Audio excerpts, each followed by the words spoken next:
कोई मुश्किल से ही ऐसा व्यक्ति मिलेगा ढूंढने से जिसमें एक भी दोष ना हो। नहीं तो सामान्य रूप से कुछ ना कुछ गुण, कुछ ना कुछ दोष हर व्यक्ति में होते हैं। कुछ उसमें खूबियां होती हैं, कुछ खामियां होती हैं। तो कहते हैं भाई इस व्यक्ति का ना ये तो गुण है, ये ऐसे ऐसे ऐसे ऐसे करता है, लेकिन इसमें एक दोष है बस। तो ऐसे हर व्यक्ति में मिल जाएगा, लेकिन श्री राम में ढूंढने से भी कोई दोष आज तक किसी ने नहीं देखा। तो कह रहे हैं ऐसा व्यक्ति मिलना तो बड़ा दुर्लभ है। कैसे दुर्लभ है? शशांकस्य इव कल्मषम, जैसे चंद्रमा में दाग ढूंढना बड़ा मुश्किल है, क्योंकि चंद्रमा को सौंदर्य का प्रतीक माना जाता है। किसी का चेहरा यदि सुंदर हो तो उपमा दी जाती है कि इसका मुंह कैसा है, इसका चेहरा कैसा है, चंद्रमा जैसा, अर्थात बहुत सुंदर। तो जैसे चंद्रमा में, शशांक में कोई कलमश को ढूंढना, कोई कालिमा को ढूंढना जैसे मुश्किल होता है, ऐसे श्री राम का चरित्र है कि इनके जीवन में कोई दोष ढूंढना बहुत मुश्किल है ही नहीं कोई भी दोष। तो कहाँ असमंज, जिसके जीवन में कोई गुण नहीं है, कहाँ श्री राम जिनके जीवन में कोई दोष नहीं है। तो इनकी बराबरी असमंज के साथ कैसे की जा सकती है? वो महापापी व्यक्ति थे, ये महापुण्यात्मा है, तो किस बेस पे आप इनको निकाल रही हैं उसके समान? ऐसे पूछा उन्होंने। अदुष्टस्य हि संत्यागः सत्पथे निरतस्य च निर्दहेतपि शक्रस्य द्युतिम धर्म निरोधनात्।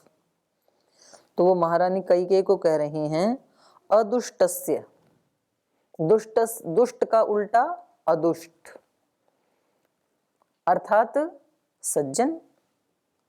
दुष्ट मतलब दुष्ट, अदुष्ट मतलब सज्जन। अदुष्टस्य, सज्जन व्यक्ति का, त्यागः सन, जो कोई त्याग करता है तो त्याग करते हुए, कैसे कैसे सज्जन व्यक्ति का? सत्पथे निरतस्य च अदुष्टस्य,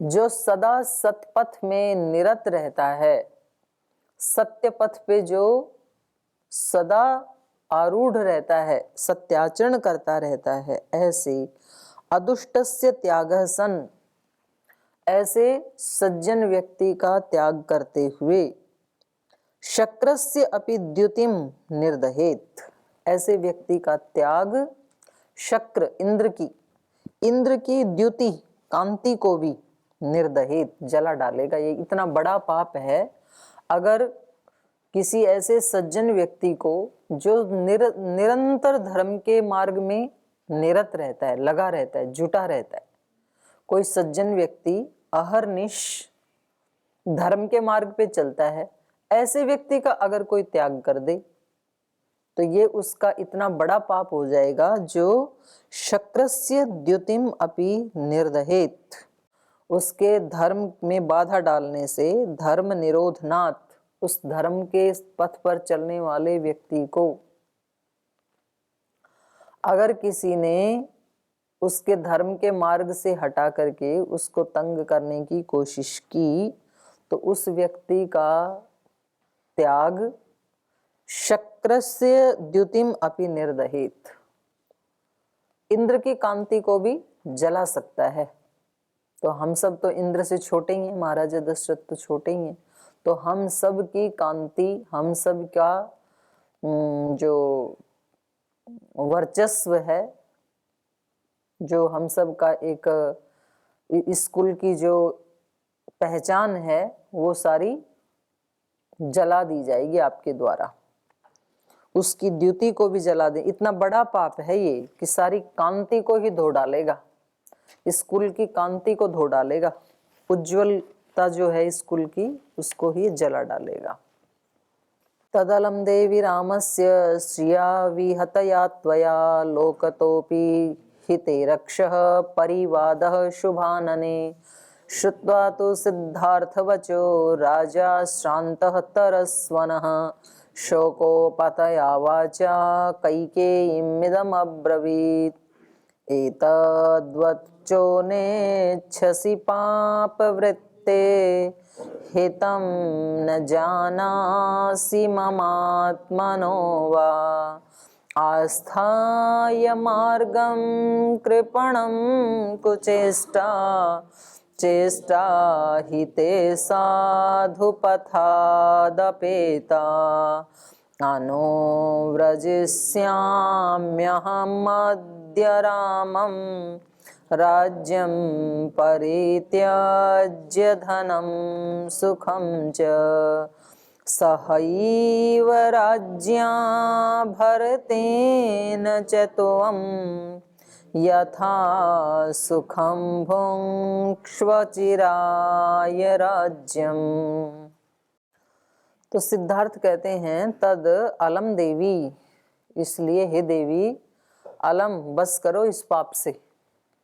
श्री राम को भेजने वाला, और भेजते समय भी कह रही हो कि इनको बिल्कुल खाली भेजो, आप भेज रही हो यही पाप अपने आप में बहुत बड़ा है, और फिर इनके साथ आप कोई सामग्री भी नहीं देने दे रही हो तो ये उचित नहीं आपके लिए। तद अलम देवी रामस्य स्त्रिया विहतया त्वया, त्वया रामस्य स्त्रिया विहतया, राम की स्त्री को विहत करने से अब बस करो तुम। श्री राम की कांति को, उनके गौरव को, उनकी प्रसिद्धि को, उनकी तेजस्विता को नष्ट करने से अब बस करो। कितना और सताओगी इनको, और ज्यादा जलील मत करो तुम। तद अलम देवी रामस्य स्त्रिया विहतया त्वया, क्योंकि लोक तो अपि ही ते रक्ष, तो कुछ तो लोक अपवाद का भी ख्याल करो कि सारे लोग क्या कहेंगे तुम्हारे बारे में। तुम किसको खाली हाथ जाने के लिए कह रही हो भरी सभा में, किसकी तुलना तुम असमंज के साथ कर रही हो। इसलिए हे शुभानने, सुंदर आनन वाली, सुंदर मुख वाली, परिवाद ते रक्षः, कम से कम लोक अपवाद से तो अपने रक्षा कर लो, लोक अपवाद से तो बचो। क्योंकि आदमी कई बार अपनी, उसकी प्रज्ञा बुद्धि तो इतनी होती नहीं है कि गलत काम ना करे, तो कम से कम पुलिस के डर से ही नहीं करता है। फिर बहुत सारे अपराध लोक में पुलिस के भय के कारण रुक जाते हैं। किसी व्यक्ति ने किसी की अच्छी सी गाड़ी देखी या बाइक देखी मार्केट में खड़ी हुई, तो उसकी इच्छा होती है इसको लेके चलें, इसको चलाएं। अब उसका अपने ऊपर इतना संयम तो है नहीं भाई, जब मैंने इतना धन कमाया नहीं, मेहनत की नहीं मैंने, तो मैं ऐसी गाड़ी चलाने का हकदार ही नहीं हूं, मैं क्यों इच्छा करूं इसका भोग करने की। तो वो मन तो बना लेता है कि अब इसको उठा के ले चलता हूं चला के, लेकिन देखता है सामने पुलिस वाला खड़ा है तो फिर छूट वहां रख देता है उसको। क्यों? लोक अपवाद के कारण पिटाई करेंगे, पुलिस वाले पकड़ के ले जाएंगे, सबके सामने न्यूज में चेहरा आएगा, सारी दुनिया देखेगी। तो इस लोक अपवाद के कारण ही कम से कम वो व्यक्ति वो पाप करने से बच जाता है। और ऐसे बहुत सारे काम व्यक्ति लोक अपवाद के कारण नहीं करता है। उसके मन में तो आ जाता है कोई अशुभ विचार, लेकिन इसलिए नहीं करता है कि लोग क्या कहेंगे मैं ऐसे करूंगा तो सिद्धार्थ कह रहे हैं कि आप कम से कम लोक अपवाद को ध्यान में रखते हुए ही इतने हल्के शब्द तो मत बोलो, इतने निर्लज्ज तो मत बनो। भरी सभा में आप क्या कह रही हो आपको कुछ भी नहीं पता है। तो इसलिए लोक तो परिवाद अपि शुभानने ते रक्षः, तुझे लोक अपवाद से भी अपनी रक्षा करनी चाहिए। तो तुझे ऐसे शब्द नहीं बोलने चाहिए, मतलब अब तो शांत हो जाओ कम से कम। कितना सारा, इतना जो कभी नहीं लेना चाहिए था ऐसा बड़ा निर्णय लेके फिर उसके बाद भी बोले ही जा रही हैं, तो ये किसी को भी अच्छा नहीं लग रहा है। और व्यक्ति करता ऐसे ही है।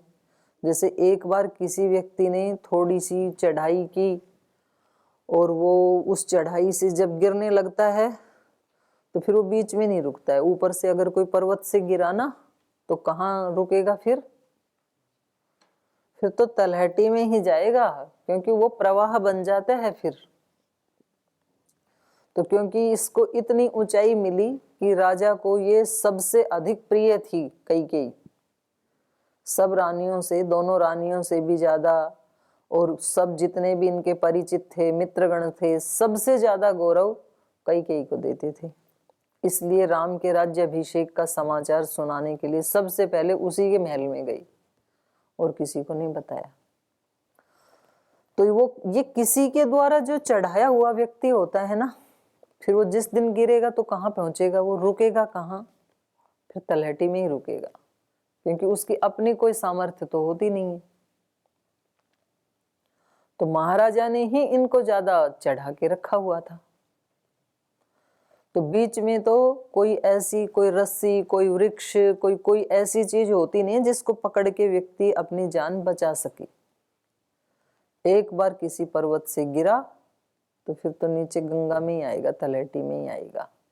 तो कैकेयी ने एक बार अपनी लज्जा को छोड़ा तो अब पूरा ही मतलब नीचे तक ही आ गई। भरी सभा में ऐसे बोलना किसी ऊंचे कुल की महारानी का, तो ये अत्यंत लज्जा की बात है, नहीं ही बोलना चाहिए, तो बोल रही हैं।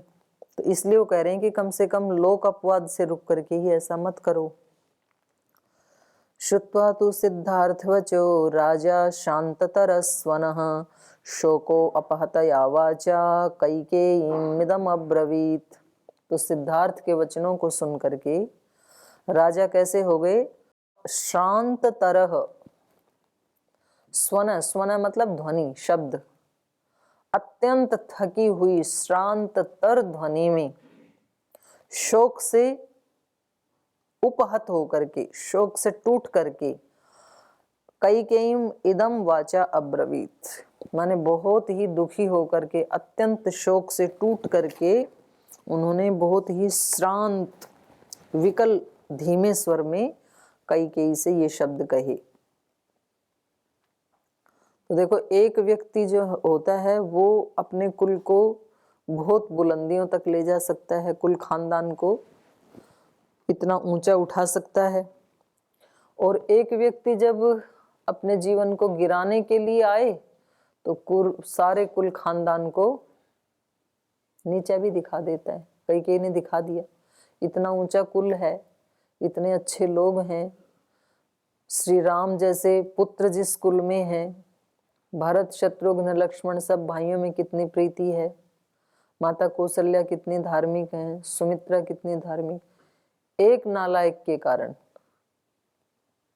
चाहे वो कुल खानदान में हो, चाहे वो गुरुकुल में हो, चाहे वो कहीं संस्थान में हो, कहीं फैक्ट्री में हो, एक व्यक्ति भी ऐसा हो जाता है ना, सारे माहौल को खराब कर देता है, पूरे मतलब कुल खानदान का माहौल बिगाड़ के रख दिया। भरी सभा के अंदर क्या बोल रही कुछ पता ही नहीं।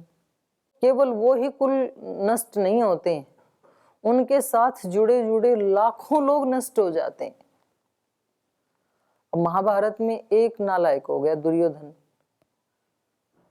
कुल वधू को बुला के सभा में, और उसको ये नहीं पता मैं क्या बोल रहा हूँ, क्या कर रहा हूँ, तो कितने दो हिस्सों में बट गए लोग, फिर एक इधर एक इधर, पूरे देश के जितने भी बड़े बड़े राजे महाराजे थे सब तबाह हो गए महाभारत के युद्ध में। और एक व्यक्ति कोई योग्य होता है, पूरे कुल को तार देता है, करोड़ों लोगों को तार देता है, जो तपस्वी होता है। श्रद्धेय स्वामी जी महाराज जैसे व्यक्ति कहाँ से एक छोटे से परिवार से, छोटे से गांव से, इतने अभावों से निकल के अपने तप से, पुरुषार्थ से, सेवा से अपने कुल को तो धन्य किया ही किया, लेकिन अपने साथ साथ करोड़ों लोगों को एक दिशा दे दी, तुम भी ऐसे ही चलो। ऐसे हमारे कितने महापुरुष, महात्मा बुद्ध से लेके, गुरु नानक देव जी से लेकर के, भगवान महावीर से लेकर के, श्री राम से लेकर के, कृष्ण से लेके, एक व्यक्ति ने, अब एक तरफ कैकेयी है जिसने पूरे ऊंचाई में गए हुए कुल को एकदम धरातल में लाके टिका दिया, एक श्री राम है कि ऐसी परिस्थिति में भी उन्होंने कम से कम अपना आपा नहीं खोया, और फिर से 14 साल में फिर वैसा ही उस कुल को वहीं पर ला करके सुशोभित कर दिया, परिस्थितियों से न हार करके। तो ये एक व्यक्ति का भी बहुत बड़ा प्रभाव होता है। मेरे को मतलब क्लास में एक व्यक्ति भी ऐसे बैठा हो ना, जो कभी ऐसे करे, कभी ऐसे करे, कभी ऐसे करे, मेरे को इतना ज्यादा इरिटेशन होता है एक व्यक्ति से भी। और एक व्यक्ति भी मतलब ऐसे बैठा होता है कि वो एक एक शब्द को ऐसे ग्रहण कर रहा है जैसे किसी हीरे मोती को ग्रहण कर रहा हो। तो पूरी एकाग्रता, एक व्यक्ति का भी प्रभाव पड़ता है। जैसे साइकिल स्टैंड के ऊपर हजारों साइकिल खड़ी और आप एक साइकिल को धक्का मार दो बस, तो क्या होगा फिर? एक दूसरी को गिराएगी, दूसरी तीसरी को, तीसरी चौथी को, चौथी पांचवी को, तो क्या होगा? सारी साइकिलें सब गिर जाएंगी। एक को गिराया था केवल, एक का भी बहुत प्रभाव होता है। इसलिए हमें क्या सोचना चाहिए कि मैं भी इस पूरे ब्रह्मांड की एक न्यूनतम इकाई हूं, छोटी इकाई हूं। मैं यदि गलत कर रहा हूं तो मैं केवल अपने आप को ही प्रभावित नहीं कर रहा, पूरे ब्रह्मांड को प्रभावित कर रहा हूं। हम केवल अपने जीवन को नीचे गिराने के लिए ही दोषी नहीं होते हैं, अपना तो सत्यानाश करते ही हैं, लेकिन उसके साथ साथ एक महापाप ये करते हैं कि पूरे ब्रह्मांड को हम डिस्टर्ब कर रहे हैं। और क्योंकि हम ब्रह्मांड की छोटी इकाई अपने आप को यदि संभालते हैं तो इस ब्रह्मांड के एक छोटे से हिस्से को हमने ठीक किया, तो उसका भी हम श्रेय मिलता है हमें। हमने अपना जीवन तो ठीक किया ही किया, वो तो हमें तो लाभ होगा ही, पर पूरे ब्रह्मांड को ठीक करने के लिए भी हमने, या पूरे ब्रह्मांड को छोड़ो, पूरे देश की बात सोचते हैं ना हम, पूरा देश कैसा होना चाहिए? बहुत अच्छा होना चाहिए, सब ये चाहते हैं ना, इसी के लिए आप यहाँ आए। सारा देश कैसा होना चाहिए? सात्विक प्रवृत्ति वाला होना चाहिए, योगी होना चाहिए, तपस्वी होना चाहिए, चरित्रवान होना चाहिए, पुरुषार्थी होना चाहिए। ऐसा पूरा देश ऐसा होना चाहिए कि थोड़ा भी दोष ना हो किसी व्यक्ति में। तो उस देश का एक पार्ट तो मैं भी हूं ना, एक हिस्सा तो हूं मैं, भले ही छोटी सी इकाई हूं। तो यदि मैंने अपने आप को ऐसा बना लिया जैसा कि मैं पूरे देश को देखना चाहता हूं या चाहती हूं, तो अपने आप को ऐसा बना लिया तो इतना हिस्सा तो ठीक कर ही दिया कम से कम देश का। शुरुआत तो यहीं से होती है ना, जहां खड़े हैं। और फिर एक व्यक्ति को देख के दूसरों को भी थोड़ी प्रेरणा मिलती, करने वाले से तो मिलती है, न करने वाले से नहीं मिलती है। तो यहाँ बहुत ही बेचारे ये लाचार हो गए महाराजा दशरथ। ये कह रहे हैं शोक से बेचारे शांत तर होकर के, बहुत ही एक जिसको कहते हैं ना बेबस लाचार होकर के, लाचार वाणी में बोल रहे हैं कैकेयी को। एतद्वत् वचो नेच्छसि पापवृत्ते हितम न जानासि ममात्मनो वा। कह रहे हैं हे पापवृत्ते, पाप का आचरण करने वाली, एतद् वचो न इच्छसि, तुम सिद्धार्थ के वचनों को नहीं सुनना चाहती हो क्या? एतद् वचो न इच्छसि पापवृत्ते हितम न जानासि मम आत्मनो वा। तुम अपना हित भी नहीं जानती हो, मेरा हित भी नहीं जानती हो। सिद्धार्थ जो बोल रहे हैं, मुझे पता है तुम्हें ये बातें अच्छी नहीं लग रही हैं। कई को क्यों अच्छी लगेंगी ये बातें? न इच्छसी पाप वृत्ति, क्योंकि तुम्हारी वृत्ति क्या है? पाप वाली वृत्ति है, तुम पाप की वृत्ति में लिप्त हो गई हो, इसलिए एतद वच न इच्छसी, तुम इनके वचनों को पसंद नहीं करती हो। हितम न जानासी मम आत्मनोवा, क्योंकि तुम अज्ञान के कारण ना तो अपना हित जानती हो ना मेरा हित जानती हो। तुम्हें यह भी नहीं पता है कि मेरे पति का कितना अपयश होगा और सदियों सदियों तक होगा।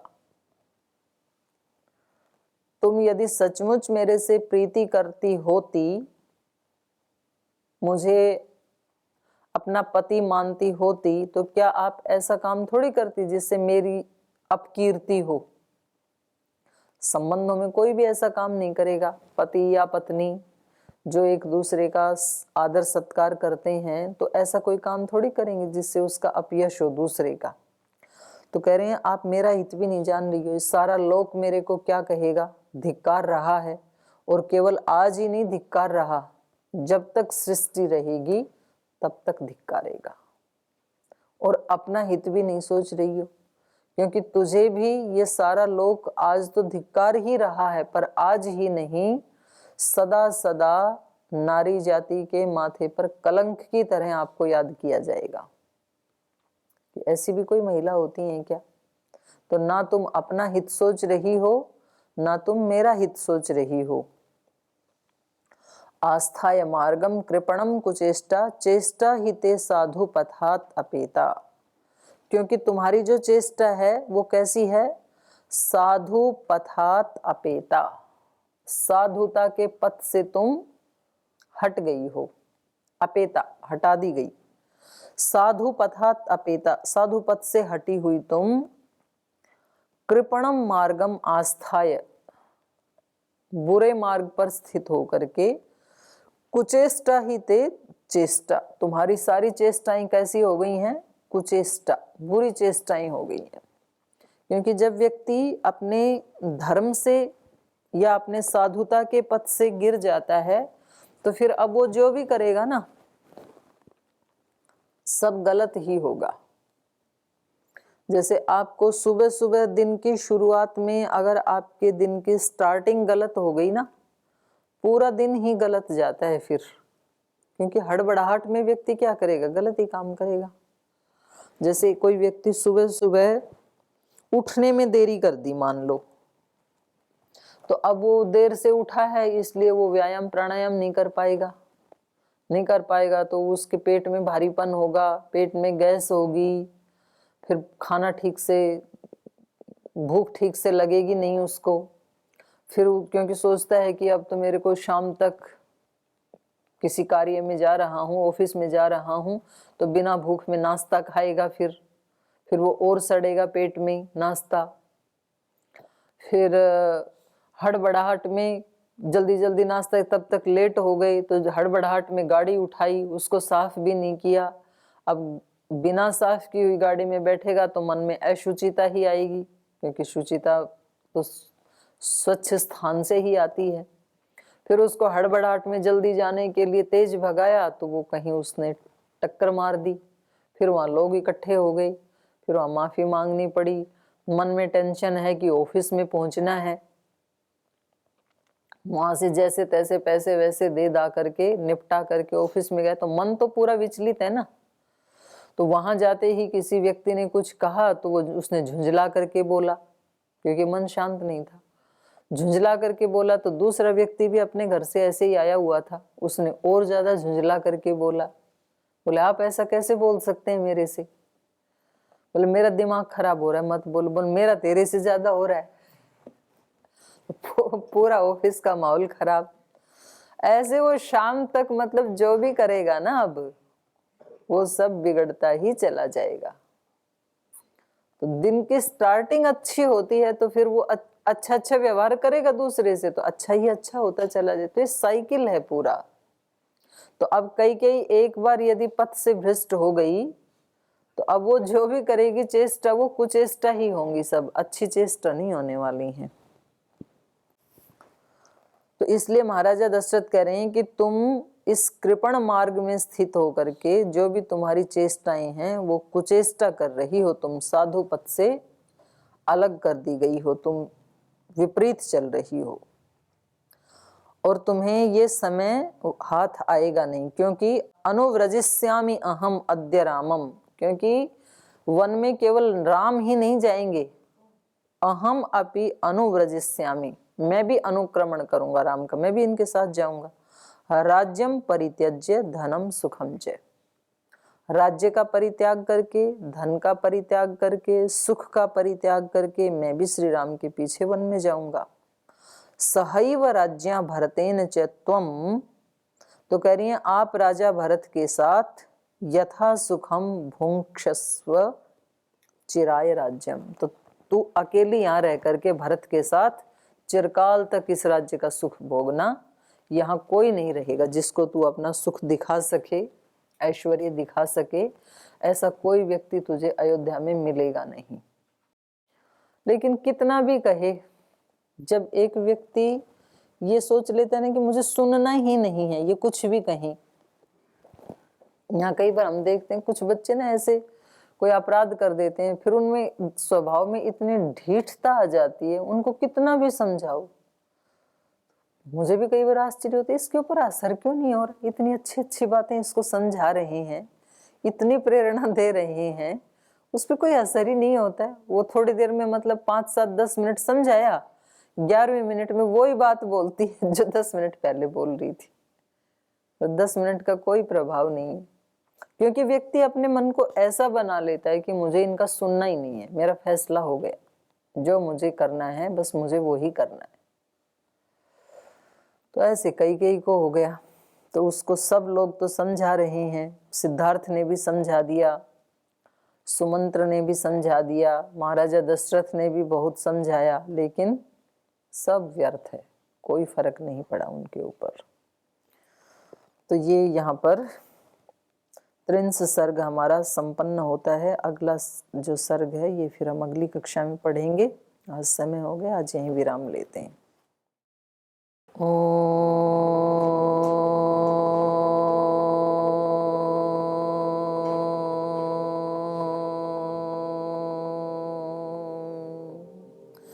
शांति शांति शांति।